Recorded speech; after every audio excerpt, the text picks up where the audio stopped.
Well, tonight on the podcast, ladies and gentlemen, the Biden administration is in trouble with black voters. You got a black woman here, the backbone, as they used to say, of the Democrat Party, is really understanding the 4-year hustle Democrats pull on black Americans. She also takes Kamala Harris to task about when she said that she wasn't going to not do nothing for black people. Let's go ahead and roll that. These bottlehead hoe actually had the audacity to address black America when she has done absolutely nothing to help out black communities this entire presidency. Kamala Harris is one of those biracial people who likes to only use her blackness when it's beneficial to her. When it's beneficial to her gaining some type of political one-up. Any other time, she is more than willing to soft shoe tap dance around any type of issue that has to do with black America. At this point, can we just agree that the relationship between black America and the Democratic Party is low-key toxic? It's toxic. It really is. I'm talking about toxic in a sense to where they constantly beat and abuse us. They constantly cheat on us. They constantly lie to us. Yet somehow, when that 4-year mark is starting to come to an end, now they want to give us little flowers and little gifts and trinkets and tell us that they'll never do it again and that they're sorry and that they love us. Only to turn around and do the shit again once we let them back into the office.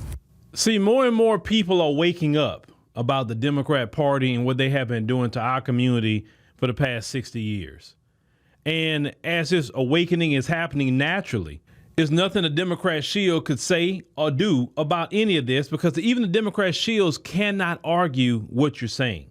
They cannot. They don't have nothing that Biden has done for black Americans. And if you're a person that never heard Kamala say this, or you can say, oh, well, she's making that up. Oh, no, she's not making it up. Let me go ahead and play this just real quick. So I'm not going to sit here and say I'm going to do something that's only going to benefit black people. No. Now, she said that in an interview back when she was running for president and she was being interviewed on the Griot, and she said that. And the Griot is very pro-Democrat. And she was openly, and you know what? She stuck to that promise, and Joe Biden stuck to that promise. They have not done specifically for black people.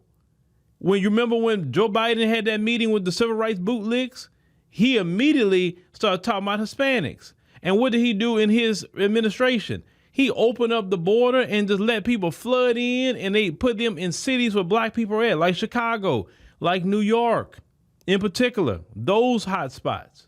A lot of black Americans in Chicago are very upset because their resources were being stripped away from them and given to people who aren't even citizens of this country. The Democrats did that. You can't sit up here and say nobody else did that. Then now, that's why I keep telling them, you sit up here and did the Asian hate crime bill, no problem. Get out our face. Leave us the hell alone, Biden and Kamala. Leave us alone. Go talk to the Asian community. Go holler at them. Well, what's wrong with you going over there and say, hey, we signed that Stop Asian Hate bill now. So, hey, we need to come out there and vote Biden Harris. Well, y'all, where's the Asian community? Why aren't y'all over there hollering at them? Y'all not saying nothing to the Asian community. I don't get this. So the Asian community can get protection, but yeah, you won't go make good on that protection and say, hey, y'all need to come. Why don't you go shame the Asian community to vote for you? You have a right to shame them because you did something for them. But yeah, you keep coming in our face every 4 years for sure.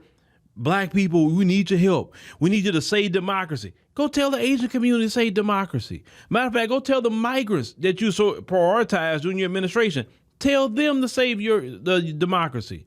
Go holler at them Ukrainians. All that money you gave to Ukraine, all these years, that could have been the start of reparations. Go holler at the Ukrainians to save democracy. Go holler at them. You was giving money to Afghanistan, all this extra money you're giving to Israel. Go holler at all those countries. Leave us alone, because clearly we're not the priority. But you keep coming in our face every doggone 4 years, and a lot of black Americans to see it. And so you don't have the older generation much anymore. Not enough where you can depend on them. That's why you haven't been really focusing on them like that. The more and more these elections go along, the Democrats are in major trouble. And do you really think that you can win elections talking about reproductive justice? And I broke that down in our live stream, but let me give you the short version. When you hear the word justice, we think of injustice. That's why we say we need justice, like justice for Mike Brown, justice for Trayvon Martin, justice for Rakia Boyd, justice for Breonna Taylor, right? That's when we're saying injustice, so they need justice. Reproductive means to reproduce. You know what I'm saying? Who's stopping us from having children? No, when they say reproductive justice, they mean unaliving children in the womb. That's what they mean. It's a sick play on words. Sick play. That is not an issue for Black America at all. At all. What's an issue for Black America? Kitchen table issues, light bill, water bill, gas bill, the interest rates on credit cards, interest rates on their homes, rent prices is through the roof. Food prices through the roof. Medical insurance, car insurance, are through the roof. Well, you're not addressing any of that, which is called kitchen table issues. I said this many times, I'm going to keep preaching that. A freaking reproductive justice, or AKA unaliving children in the womb, doesn't pay a single bill for me or any of you that's listening. Why are you bringing that to us? Like that's important to Black Americans.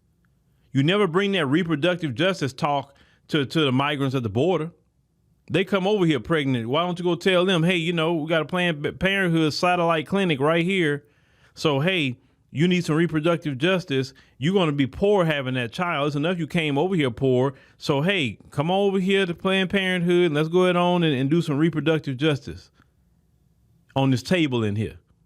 No, that's a message you only take to Black women, because you want Black women unalived. You want Black children unalive. You wicked Democrats, you. You don't take that message to everybody. You take it directly to Black women. And if Black people can't see that, and any Black person go along with that, shame on you, and may God himself and the ancestors curse you. Curse you for the days of your life for sitting up here partnering up with a party that wants to take out Black people. That's sick. It's really sick. But Black people are waking up. They're waking up, and it's a beautiful thing. It's beautiful. And the Democrats don't know what to do, y'all. They don't know what to do.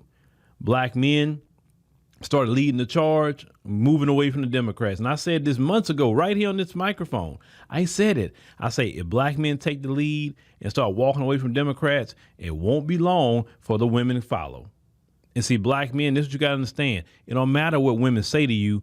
Women respect when Black men lead. That's it. They respect it. You don't ask for permission to lead. You don't plead to lead. You just lead. And the women going to follow, because the women don't want to be stuck by themselves somewhere without Black men. You understand? So I'm proud of y'all waking up. And I heard a young person on a podcast today talking about that people in her age group, and this is like a mid 25, 26 year old, saying that they wasn't even voting Biden like that. They say they're going to vote Trump, or if not Trump, the couch. Because those young people are sick of him and Kamala. But the Democrats at the same time have also lied. They have tried to cover up Biden's condition, and now it's backfiring on them right now. The whole country's seeing it. That's why they're in a panic, ladies and gentlemen. But shout out to this sister for waking up and calling it what it is. It is a toxic relationship. It's very, very toxic. And we don't have to put up with any toxic relationship in our personal life, or definitely dealing with no political party. We are our own people that control what happens politically. And I'm going to say this, and I'm going to keep repeating it. You don't leave the Democrats to go run to the Republicans. No. You need to leave the Democrats and get politically independent in the middle and vote policy, not party.